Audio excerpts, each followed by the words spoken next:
What's up, everyone? John Rettinger from Techno Buffalo here. We can put another round of rumors to rest. The iPad 2 is official and has been announced. Let's go ahead and run through what you can expect.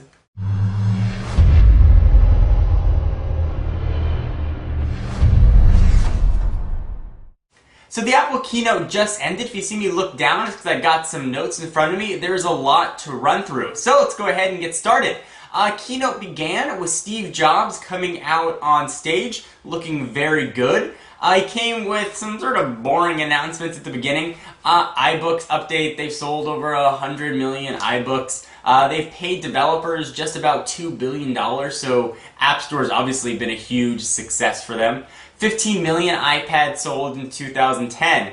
And then we got to the good stuff. The iPad 2, just named iPad 2, not iPad 2GS, just straight up iPad 2, the number 2.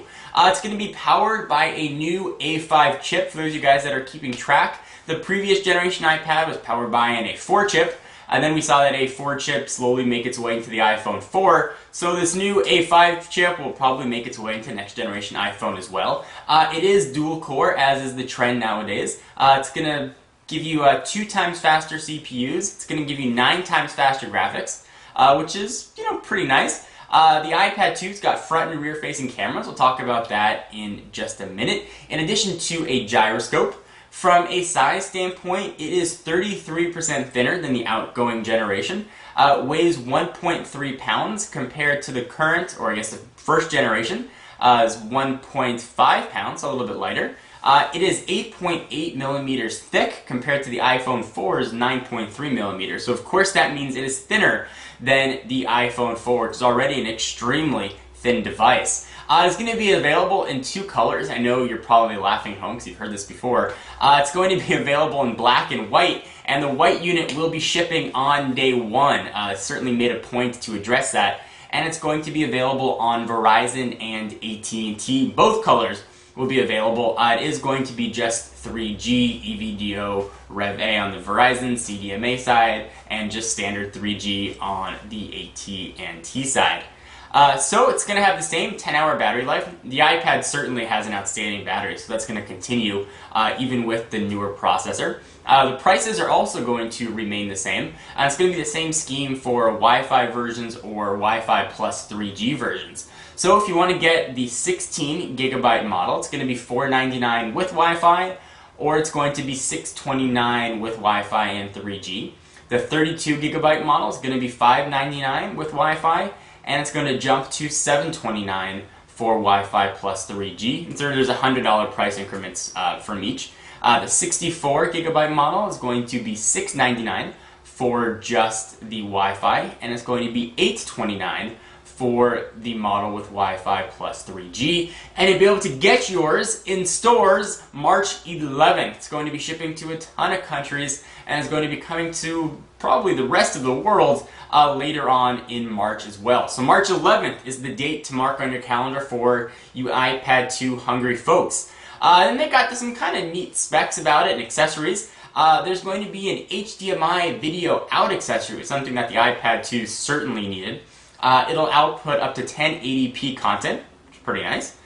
It'll work with all the existing apps, so you'll be able to use any application that you want. With full rotation support, you won't have any setup. It's going to be a plug-and-play thing. You can charge it while you're using it, and the accessory is going to cost you $39. Next, they talked about something that was kind of neat called smart covers. It's sort of a case for the iPad. It doesn't cover the back. Essentially just goes right on the front of it. It's kind of like a magnetic flap. And if you've ever used a BlackBerry, for example, and you know the cases that comes with it, when you slide it in, there's a magnet, turns it off, slide it up, it turns it on. Same concept, but the flap does similar things that the outgoing case did for the first generation.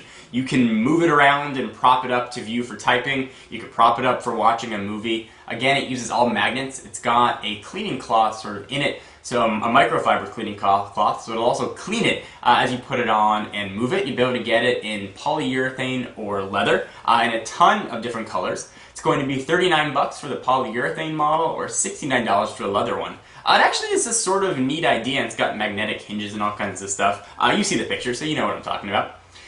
So next they talked about iOS 4.3, and as I mentioned in my previous Apple rant, I was hoping for new features in iOS 5. They did not announce iOS 5, just sort of incremental upgrades for iOS 4.3. You're going to have improved Safari performance, which is always good.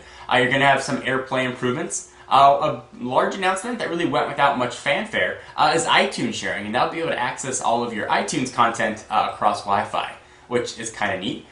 You'll have now preferences on the switch on the side for either mute or rotation lock, so that's coming back. You can pick what you want. For the iPhone 4, only for iOS 4.3, you'll have personal hotspot access, which would be kind of nice. They also announced some new apps for the iPad 2. Photo Booth is one of the apps they announced. If you use a Mac, you're probably familiar with the Photo Booth desktop app. Very similar functionality. You get all kinds of different effects, and you can tweak images and do it in real time. It's Photo Booth, and then it works on the iPad. Next, they announced FaceTime. Not surprisingly, going to go with the front and rear-facing cameras. You can talk any FaceTime-capable device to the iPad, so iPad to iPhone 4, Mac to iPad, or whatever other combo you can do. They also announced iMovie for the iPad, so you'll have be able to AirPlay that content right to your Apple TV. There's a ton of functionality here with iMovie. I can get into real specifics about it, but you get movie editing and some advanced movie editing right on your iPad. You can share it to multiple places, including YouTube, Vimeo, Facebook, and a few others, which is kind of neat. You do it right from the device. That's also going to be available March 11th for $4.99. They showed GarageBand for the iPad 2. It's GarageBand if you're used to the application on the Mac. It's sort of part of the iLife suite. You'll be able to sort of touch the instruments. They're going to be guitar amp effects, 250 plus loops. You're going to be able to email your AAC files. It's GarageBand. And they're evidently very proud of GarageBand. They spent a long time talking about it. Let me run through specs with you of the iPad 2, just sort of recap and let you guys know what to expect. And I got some notes in front of me for this. So you're going to get the same 9.7-inch screen. It's going to have a resolution of 1024 by 768 with 132 pixels per inch. It's going to be 3G capable, as I mentioned, this time for Verizon as well. So Verizon or AT&T, you now get a choice for your data if that's the model that you choose. You're going to get the rear camera with HD video, so it'll shoot video at 720p at 30 frames per second, and have a 5 times digital zoom. The front camera is VGA resolution. It'll also shoot video at 30 frames per second. iPad 2 is very much an evolutionary step forward. They didn't add anything that we really weren't expecting. It was very incremental, to say the least. So there's a lot of hope that perhaps, I know it's kind of super early to even start talking about this, iPad 3 may be the one that breaks the mold and sort of continues to innovate. I was hoping that we get some improved iOS stuff. I'm hoping we might even have a 4G LTE device, but Apple chose not to go that direction, or couldn't go that direction for price or technology constraints. So what do you guys think about the iPad 2 as a tablet you've been waiting for? Do you think Apple is prepared to go up against, at least for probably the next year, with the current generation of tablets? So we're looking at the Zoom, the G Slate coming out, and a ton of Android 3.0 Honeycomb tablets. Are you going to go and pick up an iPad 2? I'm really curious to hear from you guys what you want to see and what you think about it. And of course, we'll be doing a full battery of reviews of the iPad 2 on launch day. I am John Rettinger from Techno Buffalo. Be sure to check out the site for all your tech news and for exclusive content. Check us out at Twitter, twitter.com/technobuffalo. All the links down below. And I will see you guys in the next video. Bye-bye.